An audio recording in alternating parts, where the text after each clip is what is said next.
start with a story because I love stories. That's the way I best connect to stuff. So a couple of months ago, I was at a writer's retreat in Paris. So being a little bit paranoid the day before the retreat, I decided to actually walk towards the location so I would know the next day how to get there. So I typed in the location on Google Maps, and it said it would be a 20-minute walk. So I got ready, and I thought, okay, fantastic, it's just a really short walk. And I began to walk.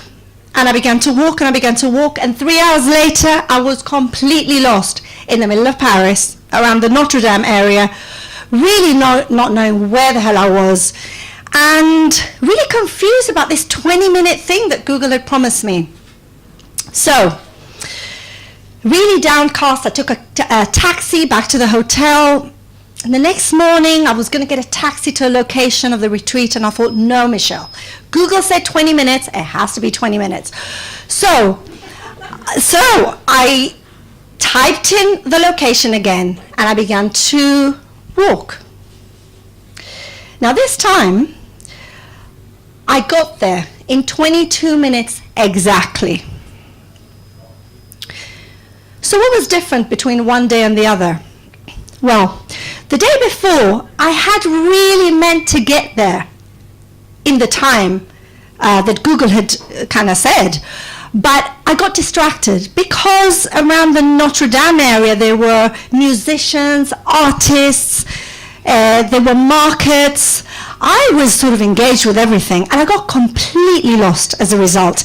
The next day, I shut everything down. I pushed everything away. I let go of all distractions, and I went straight from the location to the hotel, which is where I was, to the location of the retreat, which is where I wanted to be.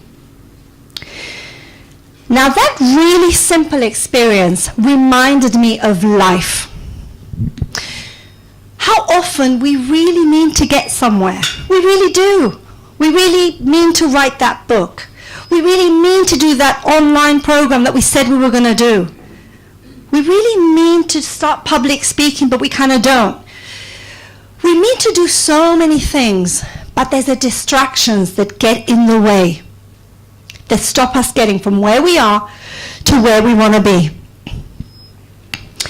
Now, the way that we tend to live when that happens is a place of accidental living, where we're just reacting to what happens, and just reacting and not really having a plan, not really having an intention. I lived my life like that for the longest time. So, as I said before, my name is Michelle Atias, and I'm originally from Gibraltar, which is the south of Spain. And I left home when I was 18 for a 2-week holiday in Israel. A year later, I was still there. I came to London supposedly for 6 months while the Gulf War was raging in the Middle East. 30 years later, I was still here. And that's how I led my life, just accidental. Like, okay, I was wherever things happened, I kind of went, and I drifted from one place to the other, just ended up wherever I needed to be. But with no real plan, with no real intention. 5 years ago, I woke up. I really, really woke up. I was married at the time. I had a very, very different life. I was a psychotherapist with my own clinic in northwest London, which was very prestigious, but really wasn't where I wanted to be. On any level, my life wasn't where I wanted it to be.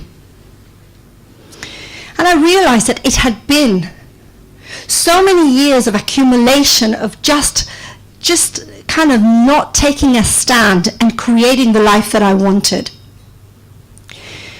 Now, where I stood 5 years ago, which feels like another lifetime, I was as lost as I was a few months ago in Paris.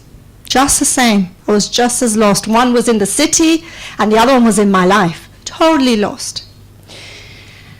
And what I did to begin to set an intention was I started to ask 4 very basic and simple questions. And that was really looking at my life, and it might be something that you might want to do, is what's working, what's not working, what's missing, and what would you like more of? And being able to really sit with those questions, really sit with them. Sometimes with uncomfortable questions of where I was, really allowed me to start building a foundation, start creating an anchor for what I wanted to become. And 5 years ago, I didn't even know how I was going to get to where I am today. And I'm a mindset expert now, I'm a coach, I'm an international speaker, and I've just published my first book. It would have seemed inconceivable then, totally inconceivable, because of the person that I was then. So I had to become something different. In a way, life from the outside didn't need to change. I just needed to be more intentional. And I needed to be more conscious about where I was. So, there's something about us not waiting around for life to happen, but creating it, being proactive. Somebody told me something a couple of years ago, and it was a real game changer for me, and it was a real simple thing. And it was, Michelle, no one is coming to save you. Nobody's coming. Because I was just waiting. I was just waiting and waiting and waiting, almost for somebody to discover me, or for somebody to save me, or somebody to create the kind of life that I wanted. And that sentence was really powerful. Nobody is coming. If you want to create a life that you want, you have to go out there and create it. And this kind of event, Inspire, is all about being inspired. And it's all about feeling connected and alive and, vibrant and something touching your soul. But essentially, it's also up to you to take each one of the speakers here tonight, and we're all going to come with whole different energy, all of us, and to take something, a nugget of wisdom or something that we can take and we can apply, not next week, next month, or when kind of sometime, somewhere, when I'm feeling more confident, when my self-doubt doesn't arise. No, today, now. Take something from each of us that you can implement today. And you can start to really create a more intentional life, so that shifts happen from month to month that you come to Inspire. You're already shifting. And so that this event tonight becomes more, instead of an information event, it becomes more of a transformational one. Thank you.